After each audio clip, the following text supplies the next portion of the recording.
So it's no secret that Roblox anime has been trash for a long time. Games come out and completely flop after the first week, devs only drop one update and don't update for months, or games released as cash grabs with barely any content. We've been starving for a good game with enough content to keep us happy, but what if I told you that Rell Seas could break that curse? Stuff like this has been happening for a while now, but more recently the game that set it off again was Pixel Piece. That game is the perfect example of what we don't want Rell Seas to be. They said that the game wouldn't be a bandit beater and would release with a bunch of content, just for the game to be a bandit beater and completely implode not long after release. We already know and heard about all the flaws that Pixel Piece has from countless YouTubers, so I'm not going to go over it, but what we haven't talked about yet is the effect that Pixel Piece has on these games that released after it. Games that were all set to be game killers ended up falling to the same fate as Pixel Piece. Anime Showdown, dead. Mysteria 2, dead. Axior's sorry excuse for a One Piece game, dead. Even Project Mugetsu and Arcane Odyssey are on life support right now, and those are, well, except for Project Mugetsu, but Arcane Odyssey is actually a pretty good game, even though it's not an anime game, but still. But, like I said, Rell Seas could be the one to break the curse, and they could do this by having enough content in the game to keep us entertained, by not releasing the game with game-breaking bugs like Mysteria 2 did, updating consistently, and the updates don't even have to be anything crazy either, and by not hiding things behind a paywall like Project Slayers and Project Mugetsu does.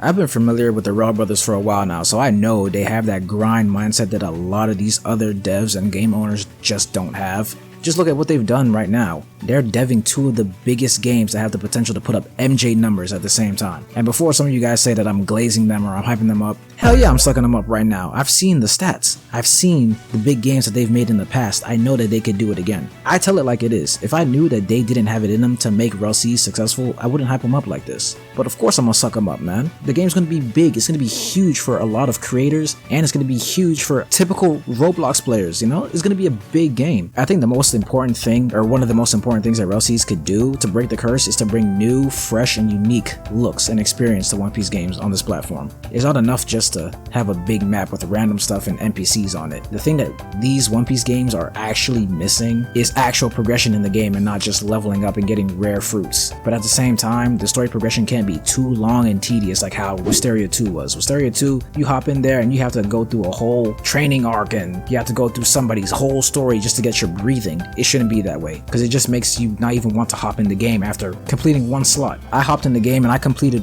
one slot and I wanted to blast my head off after that. I didn't even want to touch the game. That's how unappealing it was to have a long and tedious storyline. I think Arcane Odyssey is honestly the perfect example of how a story progression type game should go, because Arcane, the story mode, it looked clean because it had a whole bunch of cutscenes and it wasn't too long either, and leveling up didn't feel like it was a mission. And also Arcane had different ways to level up where you just didn't have to do the story. Mysteria 2 missed that, and I think that's what caused the sharp decline in players when the game first came out, besides the bugs that the game had. And like I said, for Rell Seas not to fall under the same curse that Pixel Piece and the other games have fallen under, there needs to be a steady flow of content from the beginning. It's okay to release a bunch of content in the beginning and then steadily release small updates, small content updates, because you're still adding stuff to the game. You know, it's not like people are gonna progress through the entire game and then have nothing to do after that, because we all know that there are some sweats. A lot of you are sweats when it comes to new Roblox games. Y'all will hit max level within a few hours,